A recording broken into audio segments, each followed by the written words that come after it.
نحمده ونصلي ونسلم على رسوله الكريم اما بعد فاعوذ باللہ من الشیطان الرجیم بسم اللہ الرحمن الرحیم۔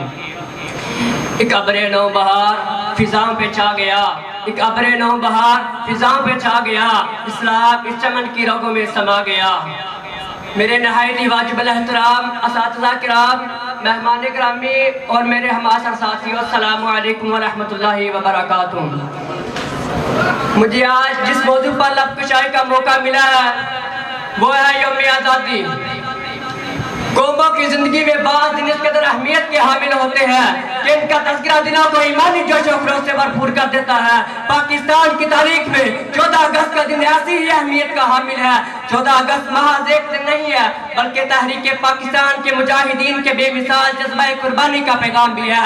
اس دن کی تاریخی عظمت کے دن آج وطن عزیز کے ہر شہر اور قصبے میں خوشی مسرت کا جشن منایا جا رہا ہے۔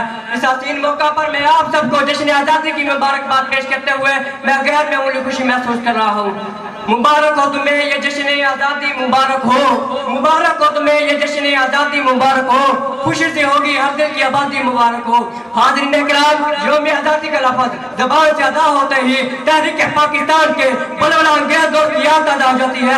خوشیوں کے غلام مہکنے لگتے ہیں، یادوں کا قافلہ سفر کرنے لگتا ہے اور پھر وہ زمانہ سفر میں اگنے لگتا ہے جب بر صغیر کے مسلمان اپنے عزم و حوصلے سے اپنے مستقبل کی عمارت تعمیر کر رہے تھے تو وہ دور مسلمانوں کے لیے بے پناہ کٹھن اور مشکل تھا۔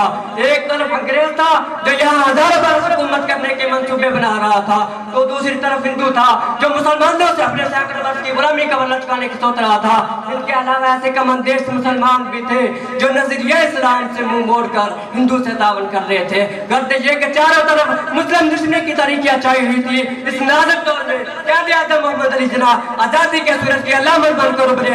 آزادی کا وہ سورج جسے دیکھتے ہی دیکھتے غلامی کی طریقوں کا تیسم توڑ دیا اور آزادی کی روشنی سے ماحول جگمگانے لگا۔ قائد اعظم کی قیادت بلا شبہ قدرت کا بہت بڑا انعام تھی۔ وہ قائد جس نے باطل کے سامنے جھکنا نہیں بلکہ جھکانا سکھا تھا، وہ جس کا کردار ایمانوں میں مرد مومن کا کردار تھا۔ جہاں اقبال بھی بول اٹھا، اللہ جائے مومن کی نئی شان نئی آن، کردار میں گفتار میں اللہ کی برحال۔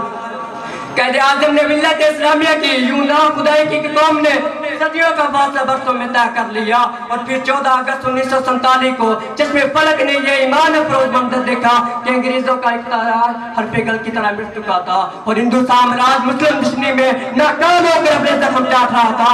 ہمارا محبوب قائد اپنے تمام حریفوں کو شکست پا دے چکا تھا اور دنیا پاکستان کے وجود کو اسلامی عقیدت پیش کر رہی تھی۔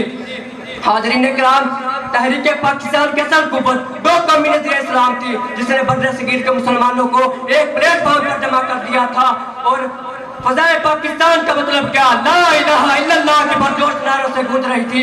یہ کہنا بے جانا ہوگا کہ یہی نظریہ اسلام پاکستان کی حقیقی بنیاد ہے۔ اس لیے اگر ہم چاہتے ہیں کہ پاکستان ہر لحاظ سے سر بلند اور خوشحال ہو، ہمیں اس کی نظریاتی بنیادوں کو مضبوط بنانا ہوگا۔ اسلام اس ملک کا مقدر بھی ہے اور اس کی تابندہ مستقبل کی ضمانت بھی ہے۔